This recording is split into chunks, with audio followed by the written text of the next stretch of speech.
Good evening. Welcome to the latest live edition of Last Ball Boxing. A little bit light on the ground tonight, Daz, aren't we? But you know, sometimes less is more and all that. So, good evening, Darren. How are you? Cheers, mate. Yeah, I'm good, mate. Thank you. Glad to be on here. So, we're going to review the Birmingham card, which you was at on behalf of Last Ball Boxing, and then we're going to move on to the Matchroom card this weekend. Before we start talking about any fights, Daz, first time media credited, first time representing Last Ball Boxing. Just give us a flavour of what it was like, fella. Unbelievable, mate. I appreciate it so much for letting me have that experience. It was just a unbelievable time. I've never been that close to ringside or anywhere near before. I think the closest I ever had to that was when I went to a Telford show, which, you know, is nothing compared to being the Resorts World Arena in Birmingham. It was just a superb fight card, brilliant atmosphere. Nathan Heaney, as you know, brings the crowd for the main event, but there was lots of fans there for different fighters, Owen Cooper. But yeah, first class to be able to go ringside, speak to a lot of fighters. I saw Liam Smith, Chantal Cameron, Cal Brook, sitting by Nick Ball. I've never had an experience like that before for the boxing. And, you know, if I ever had the opportunity to do it again, thanks to you guys, I'd definitely do it. It was brilliant.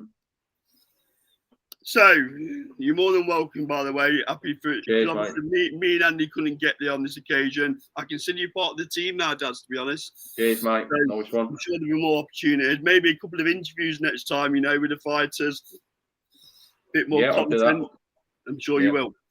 So, let's move on to the card then. So, as soon as you was there in person, I was going to let you pick your way through these fights, but I'm not going to do that. I think I've done enough for you. So I'm going to start with Joe Joyce. So you was here in person. Obviously, it's a bit further down the card than he's normally used to as well, let's be honest. Yeah. So give us your thought on Joe Joyce Cash Ali. I was very disappointed with him, to be honest. Like a lot of people that I've seen on social media, that I spoke to ringside, I just don't think he's learned anything. And, you know, people say, oh, that's his style. I looked at the fight and I thought, you know, if Cash Ali had any power like a Zhang, I think he'd have stopped him, because I could probably count 10, 12 times during the fight he got tagged hard. But as we know, Cash Ali's not really known as a puncher. Joyce's chin stood up to the test of time again, but, you know, we know he couldn't stand up to a big puncher like Zhang. He's been hit flush by Parker. He's been hit flush by Takam. He's been hit flush by Christian Hammer.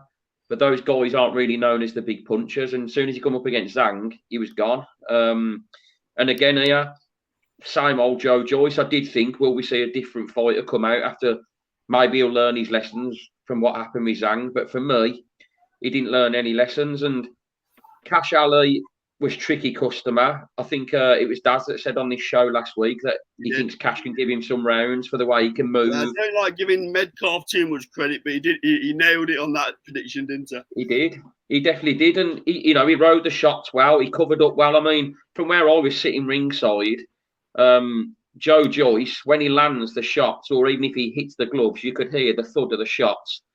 But you know what? Actually seeing it in person as well, he's so slow. He's definitely slow. Like, you know, but sitting there ringside, obviously I've seen it so close now. Even my missus said to me, he's slow. And I said, he's just slow. And the question for me now is when he steps up. I mean, I got told ringside he's going to be heading to Saudi next. Let's see if it happens. But, I mean, they're talking about the Joseph Parker rematch. If I was Joseph Parker now, I'd snap his hands off for that fight, because I think he's beatable, definitely. It looked very similar on the box, if I'm honest with you, Daz. We learned nothing new about Joe Joyce, did we? I like Joe Joyce, and I was a big backer with him, obviously, before the Zhang defeats. But he hasn't got a plan B, has he? When plan A isn't working, he hasn't got a plan B, and that's a concern, isn't it, as you go up the levels? Absolutely, mate. I mean, yeah, he walks forward, he does the same old thing, and like I said, he seems to get tagged by everybody in every single fight. And Cash Ali, like I say, he isn't known as the puncher, but Cash Ali, there must have been a dozen times in that fight when he connected with Joe Joyce's chin, and the crowd was, when he landed it, but he just simply didn't have the power. If he had the power of Zhang, Cash Ali would have knocked Joe Joyce out in that fight. I can guarantee that. And, you know, he's probably going to get a big fight next again. But for me, I just can't see him going to the next level that's required. Because, like you say, he ain't got no different way of fighting. So you're in the management team for Joe Joyce. Where do you take him next? Well, I think they're going to, because of his age and that, I think they're going to want as big as possible as they can go next. And, you know, he's even talking himself that he wants the Joseph Parker rematch.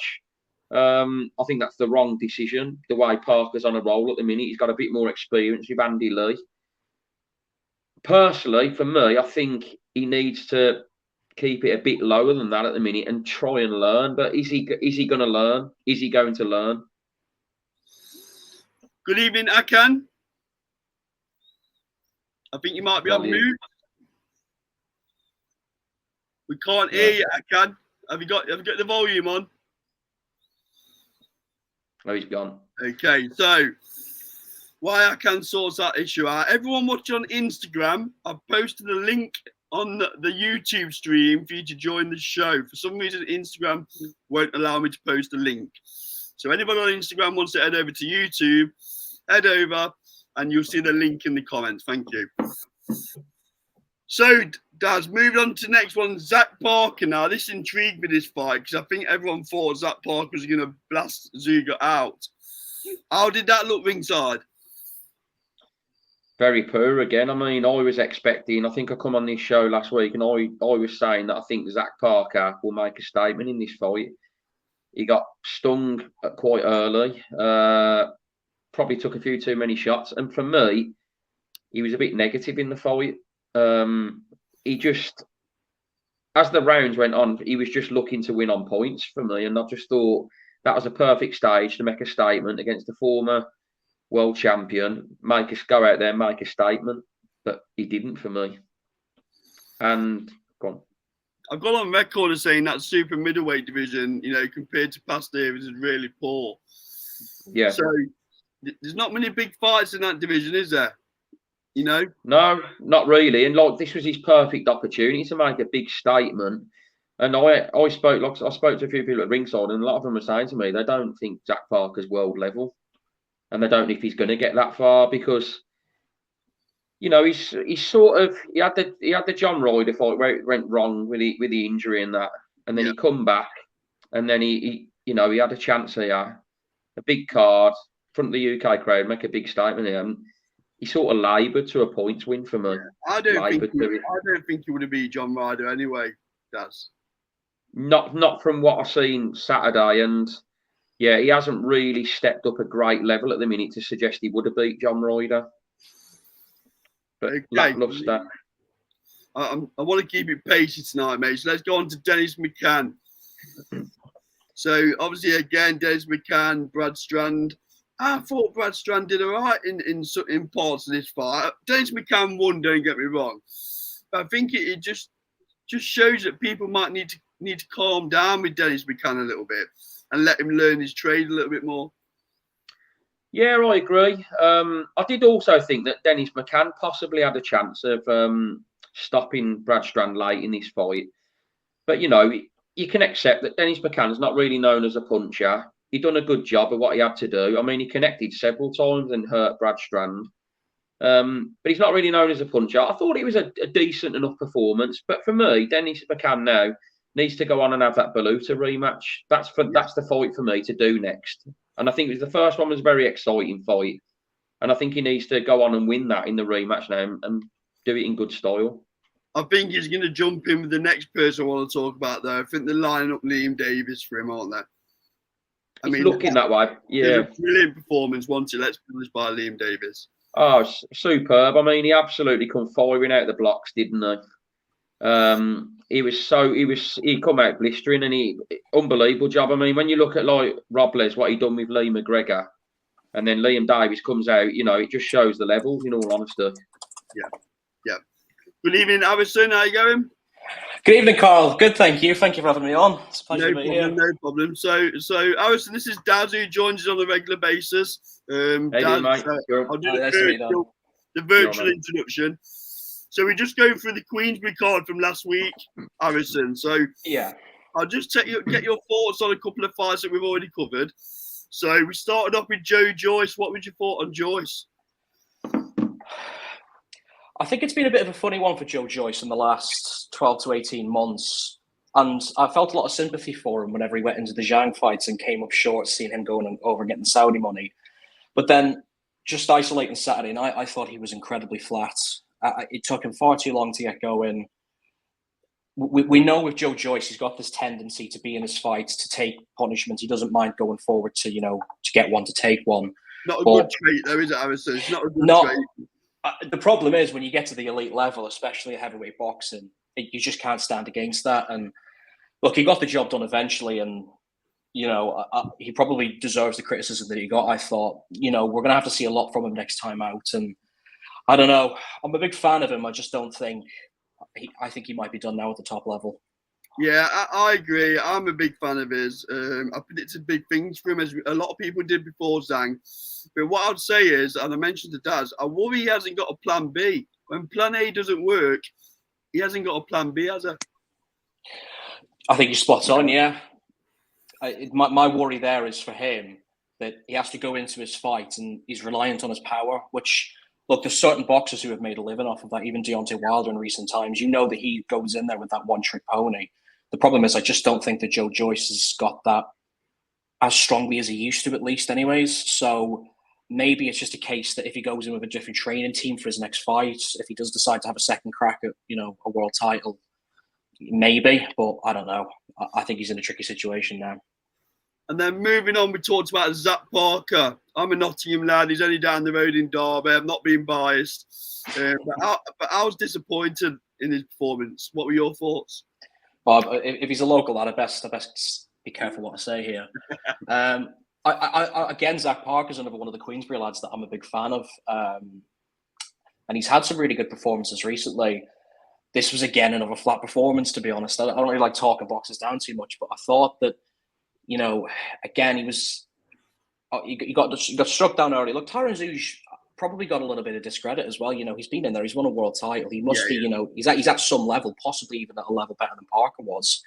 But when he did get into those mid to deep rounds, I thought he did box well. He was a little bit more, involved. He managed to get his best stuff off at the end, I thought. But again, based on that, was it 10 or 12 rounds? I think, again, I've got issues with him going forward. I think he's going to need another high-level domestic opponent before he starts to go on to an opportunity for a European or world title. I'll ask you, Harrison, and Darren. Is Zach Parker world class? No, Well, not based. Sorry, Harrison. Yes, not based on his level at that. The problem is with the super middleweights at the minute, obviously Canelo's got a massive lock. And I remember there was a time we were talking about Zach Parker possibly fighting Canelo. That just seems that seems a whirlwind away from me now. I think he's got the potential to be, and he's still only young. But at this moment in time, I don't think we can call him world class. Does he ever get to world level? Does he win a world title, Harrison? I mean, he can. The scene's going to open itself really nicely for him in the next couple of years when Canelo vanishes off into the sunset and we'll all miss him. I think David Benavidez will have his time, and there's a lot of good high talent Americans. The Charlo brothers will probably come and win their titles. There might be an opening for him, and if Frank can work him into a position to get a fight in England somewhere, possibly as a mandatory, he could win that fight, but I wouldn't say for sure now. Darren? Yeah, I agree. I think you've hit the nail on the head there. When you talk about like the Canelos, the Benavidez and people like that, when you mention Zach Parker in with their names, he's a million miles off that for me. But like I say, time will tell. He's still got a few, got a few years left, like when the Canelos and that have gone. But that performance for me, like Saturday, I really thought, a former world champion, he could have gone out and made a statement there. But like I said, I think he was lacklustre. He got tagged early, and I think he was happy to go the rounds and just keep him on the jab and sort of like coast the fight to win on points. Whereas for me, I think he should have. Even Tyron Zouge actually was telling him to come to the centre of the ring to have a fight with him. And I know you don't always fall into that trap, but for me, Zach Parker, for where he thinks he's at, should have been able to have done better than what he did with Tyron Zouge. Let me play devil's advocate before we move on. could it be a scenario? I'm not putting him in Bibble's league by any stretch, but what I'm thinking is, when Bibble took all that criticism against Spider Richards, is it a case of he'll perform better with the better opponents he jumps in with? Possibly, but then the problem is that we don't know how good he can be at that level. Like, there's no way of saying no to that answer to that question, because we still need to see him fight against a Canelo or a Charlo or even maybe a Bivol at 75 to see whether that stands the test of time. But the problem is, until he goes and he's beating someone better than Tyron Zuga. Okay, yeah. I think he didn't misperform himself too much against John Ryder. He was well beaten, but I think since that he has moved on, but he just hasn't done as much as I think people were expecting. So he's another one. I think activity is a massive thing for him. If he can stay out for another 2-3 fights this year, get himself, well and clear of the rest of these super middleweights in Britain, Zach Chelly and whoever else, then maybe. Then we moved on to Dennis McCann then, Harrison. So thoughts on McCann versus Strand? Yeah, Dennis McCann, probably the best that I've seen him so far. I thought he was really impressive. Brad Strand came in with a lot of confidence. He was talking himself up, and he's a decent opponent in himself, especially at domestic level. Dennis McCann, I feel like he's been around for quite a while now, and he's right at that push now. Yeah, he's one of Queensbury's older lads, which, funnily enough, it seems weird because he's babyface, but I think he's moving now with the perfect time. British title behind him. I think he boxed really nicely. He was smart. He didn't get into any sort of wars with them. Got a couple of knockdowns as well. I thought, yeah, quite an impressive performance from Dennis McCann. And then who I think is going to be his next opponent, Liam Davis. Liam Davies, I love him. I think he's absolutely fantastic. Another just brilliant performance. I had him stopping Eric Robles quite early, but not in the fashion that he did. Punch of the night, knockout of the night. He was absolutely sensational last Saturday. I think that he has the power that quite a lot of the other 122-pounders don't, in a way excluded, of course.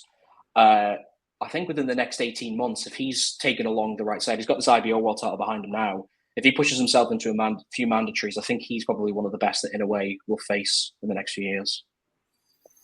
Yeah. Tough gig, that, though. That's a tough gig. Mountains. That's a mountains fight. And, I'm not going to sit here and tell you all that Liam Davies is going to be. I have, in a way, as pound for pound number one in the world. He's the best I've seen in the last 5 or 10 years. So even just for Davies to get a chance to go out to Japan to fight him is going to be incredible for him. See, on this channel, I talk about the commercial side of boxing. You've not met Andy yet. Andy gets a bit rose-tinted about who should be fighting who and don't think about the commercial side. Liam Davis has got a lot of work to do with his profile, though, right? And I'll come to both of you on this. Daz, what does Liam Davis have to do? Is it a case of simply keep winning to raise?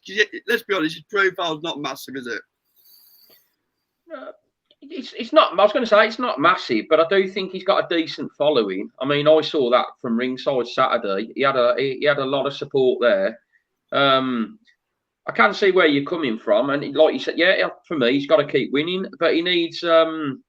He probably needs that big, high-profile fight. I'll give you another example then, Dad. So when I looked at the card on Saturday night, I rubbed my hands together with Dennis McCann because he's been given that height and that built his profile. Yeah, I wasn't so bothered about Liam Davis, I'll be honest. And that's where I talk about the hardcore fight fans. There's a bit of work to be done with Liam Davis. That would have helped. Yeah. But I'll tell you what, though, Frank Warren was. I saw it firsthand. Frank Warren was severely impressed ringside when he stopped him, and I saw Frank Warren was saying to him. I saw lip reading that was you're the best fighter. I don't know what he said, but he's something about the best something. But for me, Frank Warren, he's going to try and do a good job with him now to try and build his profile, get him a big fight for him, and let's see what he's like when he steps up. Yeah. What about you, Harrison? What are your thoughts? I think he's a better fighter than Dennis McCann. I think they'll be kept well apart for a while yet. I don't. I think if there isn't any British promoter that takes two of his fighters and puts them together, I think Frank has always been the best for that. But I think that they're just on two different roads at the minute, and I think Liam Davies is just that bit better than Dennis McCann. And I think you're spot on about the profile. I think there's issues there. He's a big enough name in Telford, anyways. I've done a lot of stuff up in the northwest, and he does have a bit of a following. He's able to sell tickets and put bums on seats, but that can only get you so far, I think. And he's really crying out for one of those big sort of American or Saudi promotions to put a display on like he did on Saturday. Maybe the Matchroom versus Queensbury 5 versus 5. Possibly, yeah. Zach Madliev still with Matchroom? I believe so. Oh, yeah. There you go. Well, there's your fight to make. If I was going to make one at 122 at the minute, I think that would be the one to make. That's a great crossroads for a world title. I also think as well, Dennis McCann and Baluta too will probably be next. I think they'll go that route with Dennis McCann. I think Warren mentioned that in the post-fight interview. Does I think, yeah. I like that fight though. Yeah, it won't be difficult to make, will it? No, not at all. And I think it's a good fight. And I think, like, you know, this time he can go out. I say make a statement. Is he going to knock Baluta out? Probably not. But, you know, just be more dominant in the fight. I'm not so sure after Saturday, though, because that was some tag, wasn't it? It was some tag. Oh, yeah, definitely, yeah. So moving on then to this weekend's card. I think this is a cracking trade card. I think this is a decent card, this one. So I'm going to pick a few fights out from this one and get your thoughts. So I'm going to go first, James Flint versus Campbell Hatton. Now, Harrison, you wouldn't have seen this, but there's a big debate on this channel whether Campbell Hatton would have been benefited by going down the small all route rather than being thrown into big stadiums.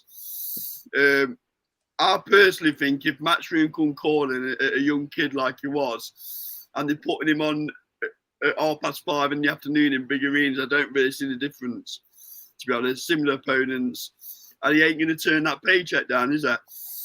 But just give us your thoughts, Harrison, on Campbell Hatton. And I mean, this kid's coming to fight, right? Central Area champion. Yeah, on the point about Campbell Hatton being thrown into the deep end, I felt horrible for him because he had absolutely no choice. Matchroom seeing what they'd done with Conor Benn and what other fighters who had famous dads. And when you're Ricky Hatton's dad, you have to be able to cope under those lights from day one. And we've seen, was it his third, fourth fight? A lot of people had him losing a 4-rounder at Wembley or Tottenham. And I was thinking, oh no.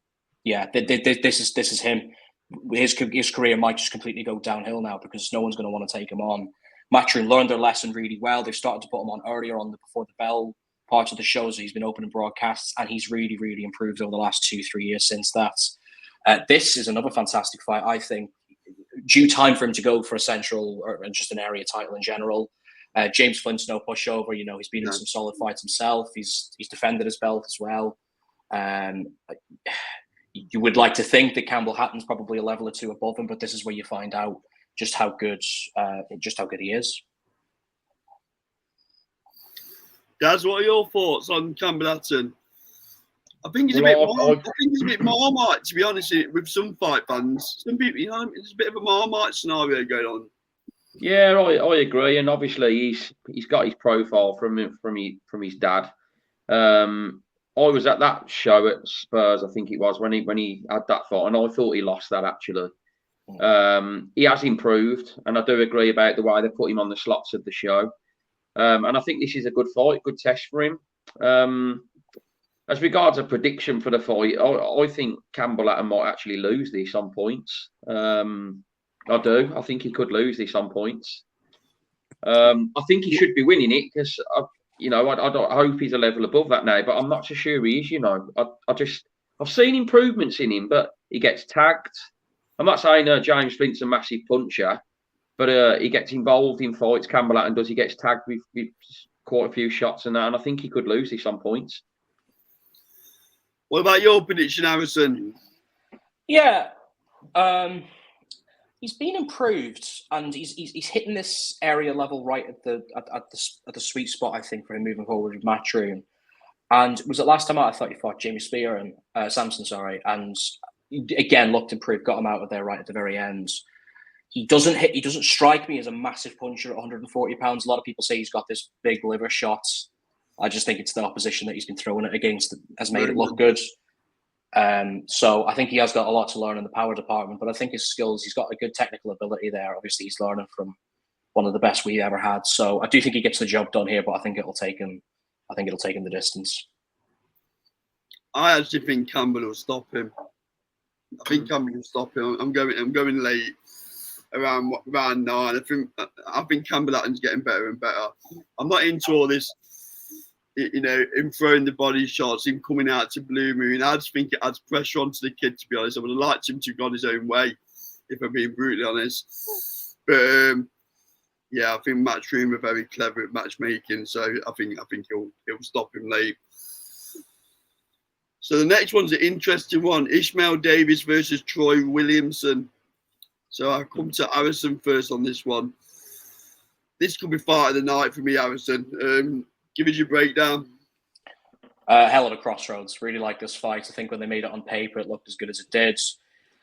Troy Williamson, again, he's a bit of a fan favourite. Well, it depends what side of Newcastle and Sunderland you're from, but he's always been one that's really liked in the Northeast, and he's been in good, entertaining fights. You know, he's had close losses to Kevin Ajarko and a little bit wider to Josh Kelly, but he's been in solid fights.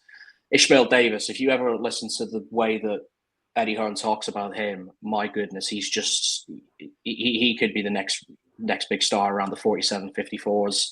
He's been on a bit of a knockout tear as well. Obviously, said that about Audley Harrison though back in the day, didn't he? Yeah, true. The guy can sell.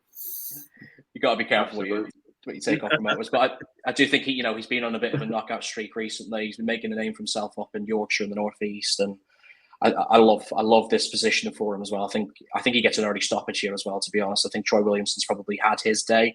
He'll always give you a good fight, but I feel like Ishmael Davis has got to go out there with a little bit of intention. He's got hard power behind him. I can see this one ending early. Not many stopped Williamson early though, did he, Harrison? But yeah, maybe that is a little bit bold because I know Williamson's going to stand. Like I said, he's going to stand there and fight, and he's going to give absolutely everything. But I think there could be a bit of a quality here. Genuinely, I think Ishmael Davis is going to go on to be something really special. Yes. Yeah, about Ishmael Davis, I've heard the hype of him, but for me in this fight, this is a huge step up for me against Troy Williamson. I mean, like you say, he lost to Agyarko and Josh Kelly, and I think this for Ishmael Davis, this is a massive step up, and I think Troy Williamson might actually beat him on points because of the step up. I don't see who Ishmael Davis has really fought at the level of Troy Williamson, and for who he's fought, I just think is it a bit too early yet for Ishmael Davis? That's just my take on it. I think Troy Williamson's, he's rugged, he's tough, he's been in a lot higher level. And I just think this could be a little bit too quick for Ishmael Davis yet. Interesting. I think Ishmael Davis will win. I think Troy Williamson, his best days have passed him. But I'm not going early, Harrison. I think this one might even go to points. I think it's going to be they both have a good look at each other early rounds for me. But I think Ishmael Davis will just come on strong in the championship rounds and take it on points.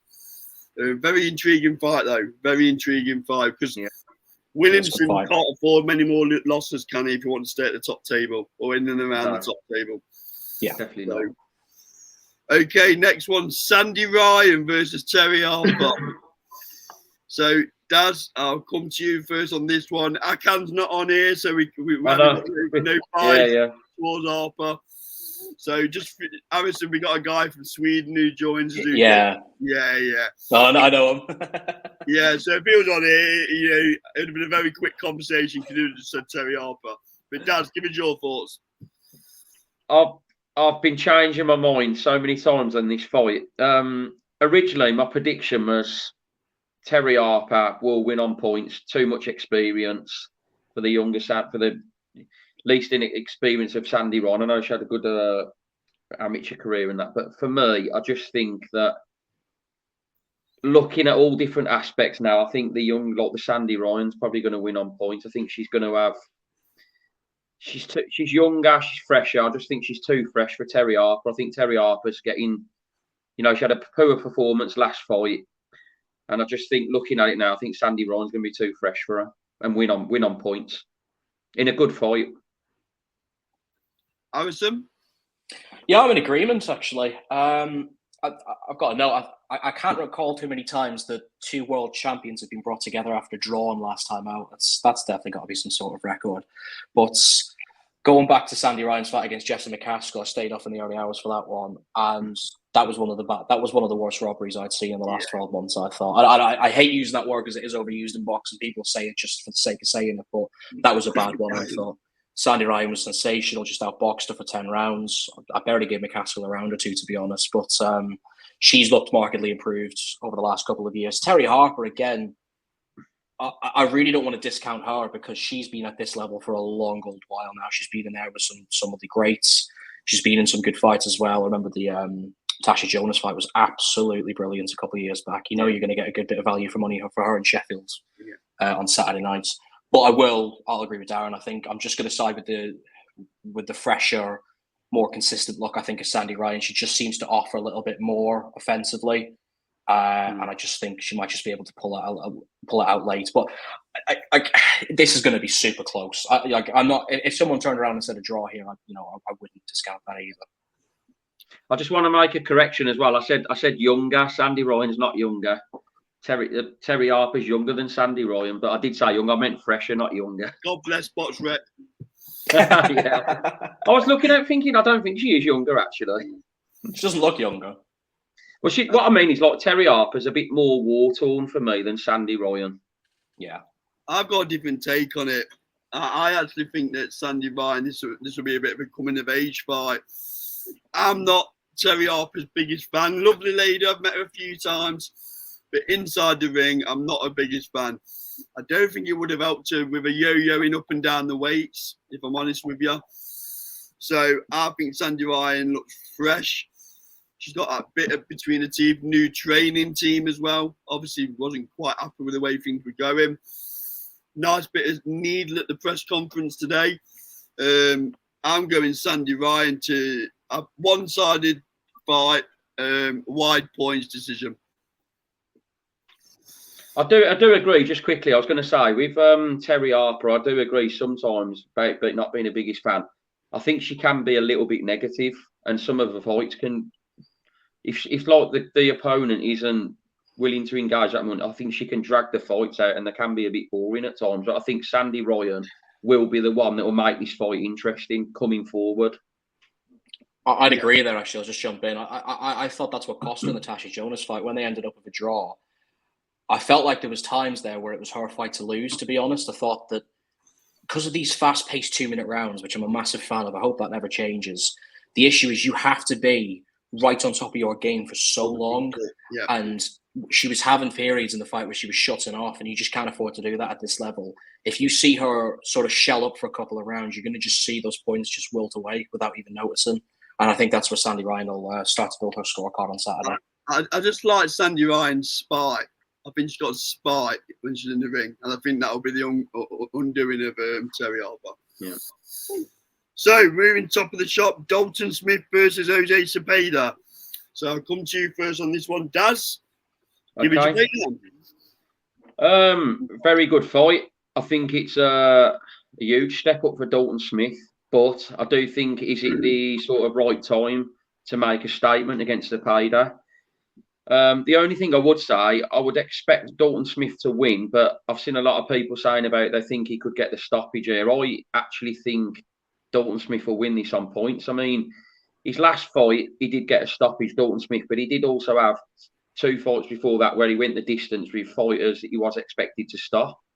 So I think Cepeda will make it difficult and awkward. You know, he's world level pro. It's, like I say, it's a major step up, but I expect Dalton Smith, being the younger, fresher man again, to be able to win this on points. Interesting. Harrison, give us your thoughts. Yeah, good main event. And a bit of a tricky one again. Dalton Smith's a funny one for me. I feel like he's been given opportunity after opportunity with like high headlines. He's gone over to Sky and had a fight, and they've given him every opportunity to look good. But up until that Sam Maxwell fight recently, I hadn't really seen a sort of spark in him that I was expecting to see. He is a good technical boxer. He's got great stamina. His feet, I think, are fantastic. If you ever just watch his feet on a Saturday night, the way he moves around the ring is sensational. This is a big risk because Jose Cepeda is not a bad operator. He's been in there with Regis Prograis, Richard Hitchison. He has come up short in some of the big fights, but he did knock Ivan Baracic out. He's a solid operator at world level as well, so he can mix it up. He's been with that top rank stable for donkey's years, so they've clearly had a lot of respect for him. But with that Sheffield crowd sort of behind Dalton Smith on Saturday night, that's probably just going to be about enough. I think it goes the distance. I do think Dalton Smith takes a comfortable-ish points victory, but he's really going to be made to work for this, I think. Yeah, I agree. I agree with the gamble statement because to jump from Sam Maxwell to Cepeda is some big jump in class. It is a big jump, yeah.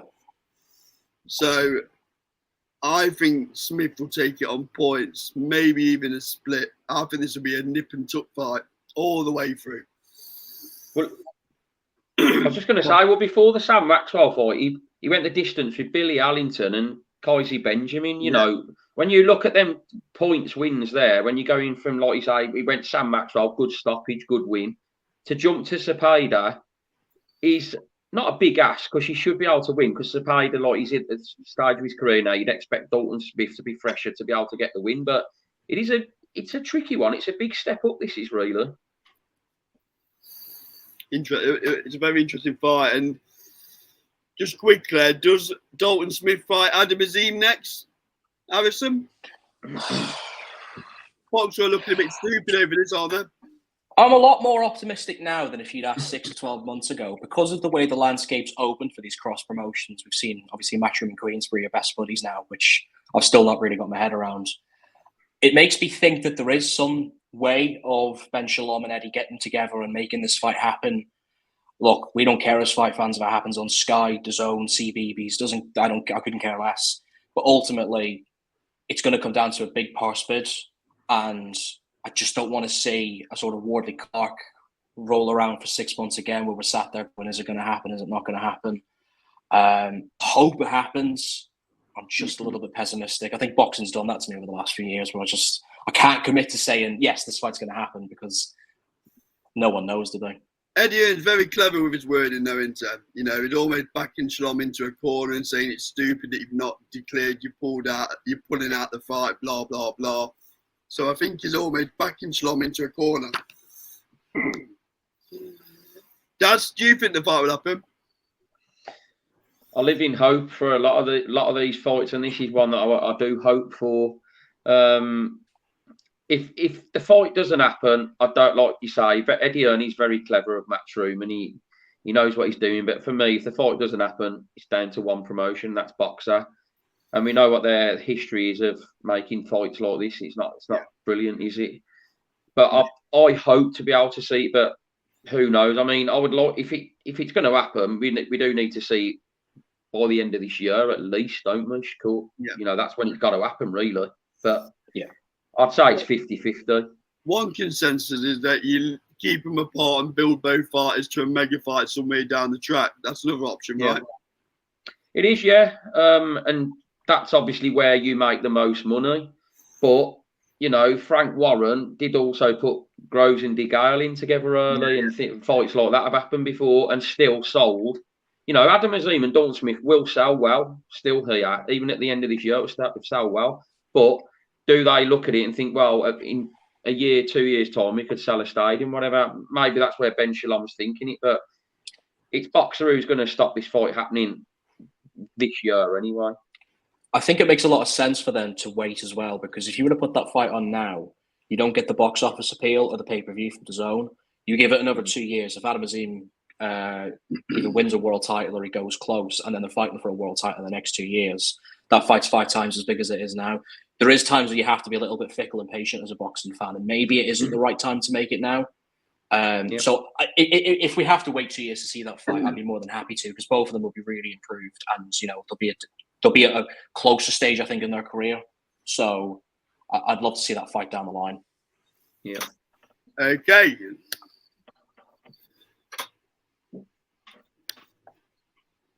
So next topic, Dillian Whyte.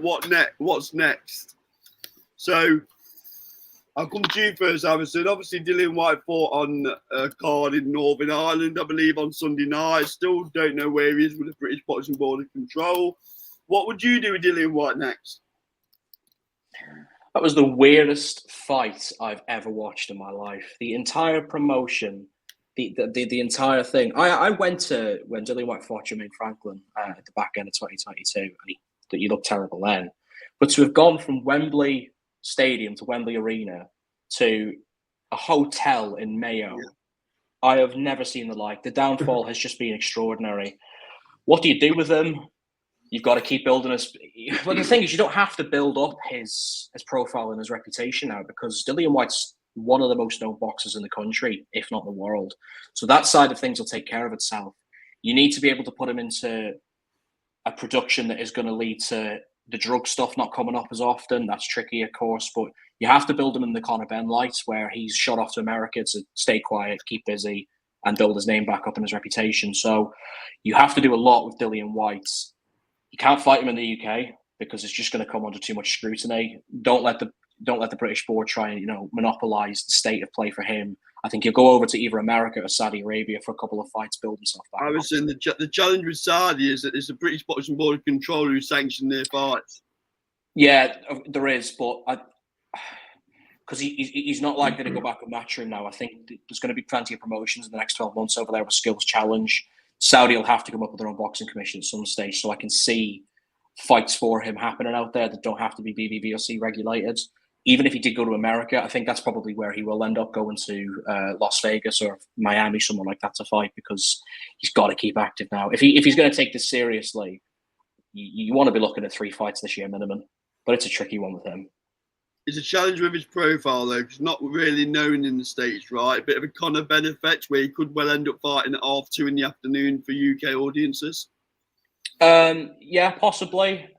Now, I think there has to come a balance there between he's going to fight in some 1,000-seater venue in some hotel in America, and I'm sure it'll look all lovely and all. But the problem is you're not trying to build up that side of things. You're trying to get a massive TV audience. So whoever's going to put him on, I don't think it'll be DAZN, but whoever decides to take him on, that's the audience that you need to target now over the next 12 months, is to just keep building him and building. There's so much work to do with him. We know he's got the talent, probably not at a world level anymore, but you are right. He is going to really struggle to get that sort of 10 p.m. Saturday night slot in America now, because why would you take him on? I do think there's some irony when he was moaning about Christian Hammer not turning up for a fight, blah, blah, blah, when, you could argue he did the same against Tyson Fury. Yeah, I suppose you could. He looked very flat against Tyson Fury. Like, if you go back and watch that fight, Fury didn't need to do anything. He really didn't. It was one shot, good night. But Whyte was in survival mode from minute one. Yeah. So really, for the last 2.5 years, 3 years, Dillian Whyte hasn't looked at his former brutal, aggressive self. So, yeah, I'm in a really tough situation with Dillian Whyte. I don't know what you guys make of it, but I don't think he's going to have any chance really at world level anymore after what's happened in the last 12 months. Yes. Yeah, I agree what you said about the world level thing. And for me, Dillian Whyte's actually lost a fair bit of appeal now. I mean, I'm just talking from my own opinion. I'm not really that fussed about Dillian Whyte coming back. I mean, the Christian Hammer fight, I'm not going to lie, I haven't watched the replay of it. The whole of none of the main event didn't appeal to me at all. And yeah, he's I think he'll go somewhere like stateside. I do agree with that. I mean, as regards opponents soon, do you go someone like for him? I don't know, a Charles Martin who had a good performance against Jared Anderson, but he did perform decent against Jared Anderson. Or is there possibly someone like Luis Ortiz, someone like that? I don't really know. If you're going stateside, I'm trying to think of opponents. Who could you have for Dillian Whyte to? It's a tricky one, isn't it? What about the winner of Pulev versus Manuel Charr? Oh God! Don't even start me on that one. I'm not even bothered about that fight either. It's done us all a favour that it's off. I know it's shocking, but that's what I'm saying. Like Dillian Whyte, if he goes stateside, I do believe it'll be something like that. You've got like your Charles Martins, your Luis Ortiz. Who else have you got, really? I can see him fighting Jared Anderson because I feel like that's the type of fight Top Rank would want to try and aim, because that's a big name and that's really where they start to generate, because he needs to be given the biggest fights possible for you. It's an hype job, It's an hype job. Jared Anderson? Yeah. He's got a lot to prove. Like, he's been knocking out whatever American taxi drivers or cab drivers. He has definitely got a lot to prove. I agree with you there. But they seem to be giving him this massive stage on ESPN, so they must think there's something there. Bob Arum, one of the great, instructors of the game. He's very marketable. He's a good-looking kid. Yeah. And that then makes that Dillian Whyte fight highly marketable. That's a proper Saturday night ESPN show. That. The reason why I didn't mention Jared Anderson was because I actually did think for who he's been fighting, like Charles Martin's one of his better names, for who he's been fighting, even though he's on his comeback trail, Wood Jared Anderson's team want to go Dillian White next? Like that's would they? Because it would be his biggest name on his record by a mile, wouldn't it? Jared Anderson. No. What about throwing him in with Deontay Wilder? No. Who, Dillian White? I don't like that fight at all, to be honest. I just think that the level difference now, once upon a time, that fight was so makeable. But even though Deontay Wilder didn't look great against Joseph Parker, I'd still be expecting him to blast Dillian White out of there in double quick time. That's not a bad shout. Right. Comments. Good evening, Akan. Dillian White versus Otto Wallen in the US. It's not a bad shout. Yeah. Well, that fight was meant to happen before, wasn't it, in the UK at the O2, and it got called off because was it Dillian White pulled out, or was it Wallen pulled out? I can't remember. But that fight was meant to happen in the UK. Yeah, Wallen pulled out. That's when they got Jermaine Franklin in. Yeah, that was it. Yeah, Wallen pulled out. That's a good shout, actually. Dillian White, Jermaine Franklin. Franklin's looking for a fight. Yeah, I'd fancy Franklin against. Franklin's fought Dillian White, hasn't he? Remember, Dillian White beat him on a close points decision. I was at that one at the OVO at Wembley, and that was razor thin. That was Dillian White. To be fair, that could have a rematch in that fight. Deserves a rematch. Yeah. Right, final topic of the night. Being from Nottingham, and this has dropped in lastminute.com, I had to bring it up. Lee Wood is currently a free agent. So 2 questions here. Why have Matchroom not got him signed to a longer fight deal on the back of the past 12, 18 months? And where do you take Lee Wood next? I'll come to you first, Harrison. This is a strange one, I think, because he hasn't put a foot out of line really since being at Matchroom. He avenged the Lara defeat. Well, put Josh Warrington to bed, put Michael Conlan to bed. The last 2-3 years, Lee Wood's been one of the top prospects for British boxing at world level. We don't have any world champions at the minute, so to have him has been an absolute joy, I've found. I think there might be a bit of BTS there where he's not being able to fight because he was promised this fight at the City Ground, wasn't he, in Nottingham? And obviously that's not going to happen. But then the thing is with stadium fights, they always seem to be much harder to make than people say. You might even see that with Nathan Heaney and Stoke. I don't know if they'll be able to make that fight. There's so many financials involved. As for where he goes, this is tricky. I think that he's too big a name for boxer. Maybe that sounds stupid, but I don't think that. I think the way that they're trying to target their stable at the minute, they put this emphasis on the Olympians and the up-and-coming fighters that I just don't know if Lee Woods is a good fit there. Queensbury, maybe. But then I don't think any of the US broadcasters are going to come in for him. There's no way that he's got the profile to go and fight with top ranker PBC. So I think Queensbury probably makes the most sense. But him and Matchroom just seems so synonymous to me. It's a real surprise to see him go as a free agent. Yeah, he had said that he wants to stay at Matchroom, but he's getting frustrated with the lack of activity. He has clearly said this is his last year in boxing, so he wants to get out 2 or 3 times. Well, we're in March, nearly April now. Mm-hmm. Yeah. So it's gonna be a 1-fight year for him. Looks that way, don't it? So, Daz, what about you, fella? I think it's a travesty that he's not signed up to Matchroom now. For what he's done for him, he's sold some good shows for him. He's had some great wins. I can't believe that he's not signed up for him. And I think Eddie needs to pull something out of the bag here. I think for the fight that he needs to go, I think the Josh Warrington rematch needs to be run back for the British fans. I think it's a fight that needs to happen in the UK, and I think it's shocking that the City Ground fight couldn't happen. Yeah. But even if I don't really like that if it had to go to Leeds or something where Warrington's from. But I think that fight still sells well in a rematch. I do think that's the fight they need to do next. I really do. There's this thing as well about him moving up to 130, isn't it? This has been talked about for quite some time. He's done at 26. Matchroom don't have the lock on 130 because the only world champion they have is Joe Cordina, who again himself might be moving up to 35. So if you look at the other world champions, Shaki Foster and Emmanuel Navarrete have been they're top rank now, both of them. So maybe he moves to America to try and fight, one of those two. But you don't get a mandatory for the IBF, which is a shame because if he had a WBO belt, he'd be fighting Navarrete next. But that's the way it is. It's an awful shame. Yeah, I know. I've interviewed Leah quite a few times, and I wouldn't say we're mates, but we're friendly when we see each other. And he's mentioned Navarrete. he's mentioned that all his career that he'd be willing, even when nobody else would. But my prediction is that I think he's going to end up going to Leeds to fight Warrington, because that's the only place that generates enough dough to pay both him and Warrington. So I think it's going to, Edinburgh, Ellen Road. Because in Nottingham, we've got Meadow Lane that holds about 15,000. And then you're looking at Nottingham Arena, which is 10,000, which is not going to generate the money, is it? So, no. It's a shame. I mean, why Forest can't hold it? I'm not a Forest fan, by the way, Harrison, but why Forest can't? There must have been something political there. Obviously, to take that concert, I keep being told it's blocking it. But Lee Wood served his time, right? And he served boxing, not only UK boxing, but world champion. And he's come from nowhere.